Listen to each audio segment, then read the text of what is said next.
They say cats have 9 lives. For Nyra, it felt like she'd already burned through it. She wasn't born on Earth. No, her sky had twin moons. Her cities were built in the canopies of redwood-sized trees, and her kind humanoid felines called the Aelari had long evolved beyond war. But one bad jump through a worm gate, one malfunction in her scout pod, and now she was here. The first days were chaos. Nyra had no food, no currency, no knowledge of Earth's customs. Her body, though humanoid, bore distinct feline features. Short black fur digitigrade legs, a tail, retractable claws, and piercing violet eyes. She stood around 5'9", wiry and agile. On Velar 7 she was a beauty. On Earth she was a threat. She hid in storm drains and abandoned lots by day, only moving at night. Her fur allowed her to blend in with the shadows, her reflexes helping her scale fire escapes and dodge surveillance. But hunger gnawed at her relentlessly.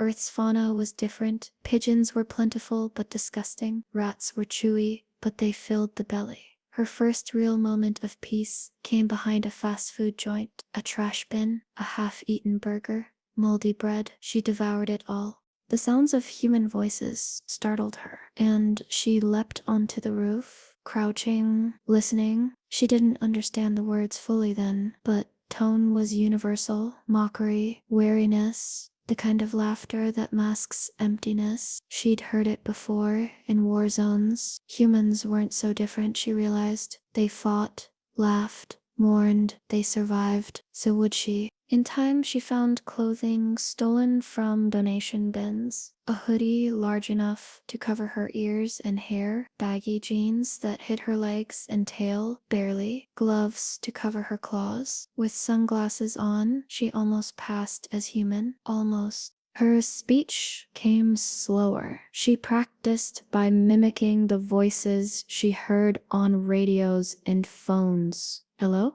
Please? Sorry. No trouble. Her tongue struggled with the hard consonants, but she learned Aelari minds were highly adaptive. She absorbed Earth's language like a sponge. Still, trust was not an option. She stayed clear of crowds, choosing the edges of society. Homeless camps, alleyways. She traded found lighters and batteries for favors, blankets, information, safe places to sleep. There were people, kind ones, who didn't question her odd voice or constant hood. They thought she was just another runaway, a weirdo, maybe even a trauma victim. Fine, let them think that. She preferred it to the alternative. Weeks turned to months. Nyra learned Earth's rhythms, the way the light shifted in polluted skies, the smell of coming rain, the buzz of drones, and the patterns of security patrols. She became a ghost in the system, a whisper in the night. Urban legends began to spread.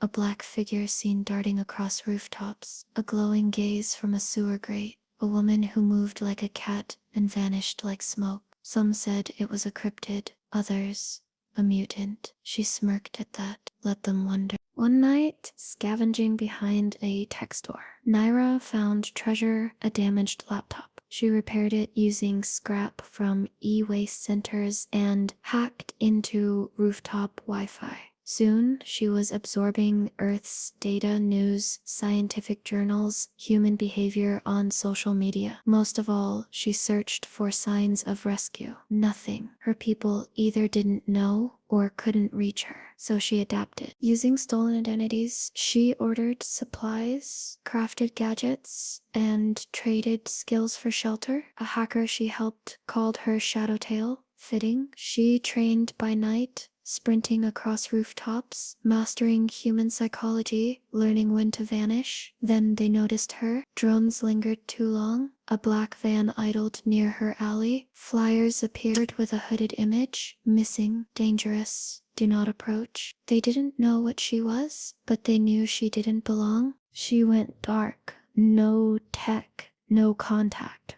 Her world shrank. She missed Velar 7. The wind through glowvine trees, the harmony of home. Sometimes she hummed to remember she wasn't just a ghost. One rainy night, she found a lost child behind a diner, hungry, crying. No hurt, she said. He didn't run. She gave him her last protein bar, watched the street till dawn. The police found him alone. A black cat lady protected me, he said. Nyra didn't mind. Maybe not all myths had to be monsters. But then they found her crash site. She had to act. Rumors pointed to a secret lab, a place that hid alien tech. She infiltrated it in disguise. Inside, Valerian remnants, DNA scans, an ancient probe, and a signal faint, bouncing through orbit. She could use it. She stole what she needed, fought her way out, returned to her pod, broadcast one message, a call for rescue. Now she waits, still hunted, but hopeful. A streak across the sky 2 nights ago wasn't meteor or plane. Maybe,